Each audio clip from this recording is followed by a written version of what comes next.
বন্ধুরা, আগের ভিডিওতে আমি এসি সম্বন্ধে আলোচনা করছিলাম, তার একটা পয়েন্ট কিন্তু আমি বলেছিলাম, পয়েন্টের নিয়ে আলোচনা করেছিলাম। তো আজকের ভিডিওতে আরেকটি পয়েন্ট আমি আলোচনা করছি। সেই পয়েন্টটি হলো ইনস্টলেশন কেমন হওয়া উচিত।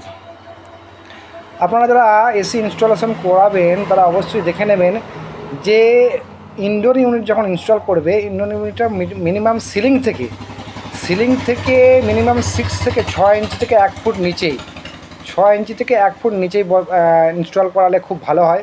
কারণ হচ্ছে সিলিংয়ের যে তাপ হিট, সেই হিটটা যাতে ইনডোরের মধ্যে মানে ইনডোর কয়েলের মধ্যে না স্যাক করে। এমন দেখা গেলো 45 ডিগ্রি 48 ডিগ্রি টেম্পারেচার যখন আসবে, তখন সিলিং হিট হয়ে গিয়ে ওই টেম্পারেচার কিন্তু ওই গরমটাকে কিন্তু সার্কুলেট করবে ইনডোর।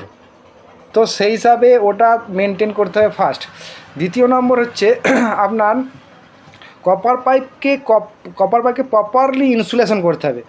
প্রপারলি ইনসুলেশন টিউব দিয়ে নাইট্রেল ডাবল টিউব দিয়ে ইনসুলেশন, মানে প্রপারলি, যেখানে কোনো জায়গায় গ্যাপ না থাকে, ঠিক আছে, তাতে সুন্দরভাবে র্যাপিং করা, ঠিক আছে, এগুলো খেয়াল রাখতে হবে।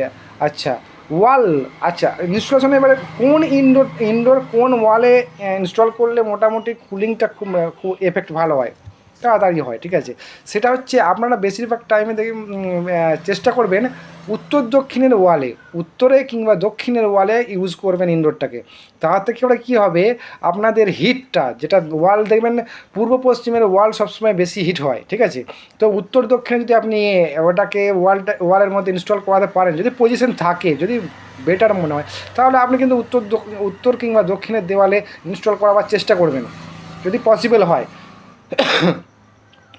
তৃতীয় নম্বর হচ্ছে আপনারা কপার পাইপটা যখন আপনার ইনস্টল করছে ইঞ্জিনিয়ার বা টেকনিশিয়ান ইনস্টল করছে, তার মধ্যে যেন ইউ ট্যাপ মানে ইউ টাইপের যেন না হয়।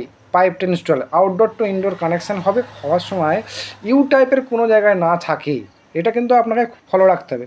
ইউ টাইপের হলে কি হবে, ইউ টাইপের হলে কম্প্রেসার অয়েলটা কিন্তু ইউ টাইপের মধ্যে জমা হয়ে যাবে, ঠিক আছে, জমা হয়ে গেলে রেফ্রিজারেশনে ঠান্ডা কুলিংয়ের ক্ষেত্রে একটু প্রবলেম হবে। সেক্ষেত্রে কম্প্রেসারেরও প্রবলেম হবে, কম্প্রেসার অয়েল যদি জমে যায়। তো এগুলো ফলো রাখতে হবে। তারপর আর একটা জিনিস ফলো রাখতে হবে, যে 10 ফুট পাইপ কোম্পানি দিচ্ছে, সেই 10 ফুটের মধ্যে ইনস্টলেশন করা, ঠিক আছে। এক্সট্রা পাইপ যদি হয়ে যায় তাহলে কী হবে, কুলিং এফিসিয়েন্সি কমে যাবে। এক্সট্রা পাইপ যখন জয়েন্ট করবেন তার জন্য এক্সট্রা গ্যাসও দিতে হবে। অনেকে দেয় না, ওই এক্সট্রা পাইপ জয়েন করে দিয়ে কী করে, ওই ইনডোরটাকে চালু করে দিয়ে আউটডোরটাকে চালু করে দিয়ে চলে আসে, কেননা এক্সট্রা কস্ট লেগে যায় গ্যাস দেওয়ার জন্য, তো এক্সট্রা কস্ট দিতে চায় না কাস্টমার। তো সেক্ষেত্রে কুলিংয়ের এফিসিয়েন্সি মানে কুলিংটা কম হয়, মাত্র বেশিক্ষণ চলবে, কুলিং কম হবে, ঠিক আছে, কুলিং হবে না, ধরে নিন কুলিং হবে না, এক প্রকার মানে ওই জাস্ট পিক আপ টাইমে তো আপনি কুলিং পাবেনই না, ঠিক আছে। আরও একটা জিনিস আপনাকে কিন্তু ফলো করতে হবে, সেটা হচ্ছে কপার পাইপ লেন্থটা ফলো করতে হবে। তাহলে কোন ওয়ালে ইনস্টল করছেন সেটা ফলো আপ করতে হবে।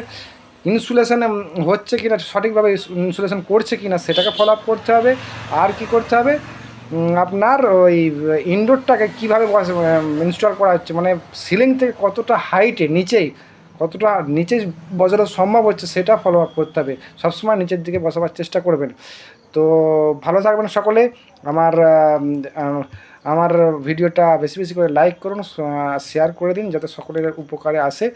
আর 26শে জানুয়ারি দিনটা কিন্তু ভুলবেন না, সকলে আসবেন আমার শপে, ফুচকা খেয়ে যাবেন।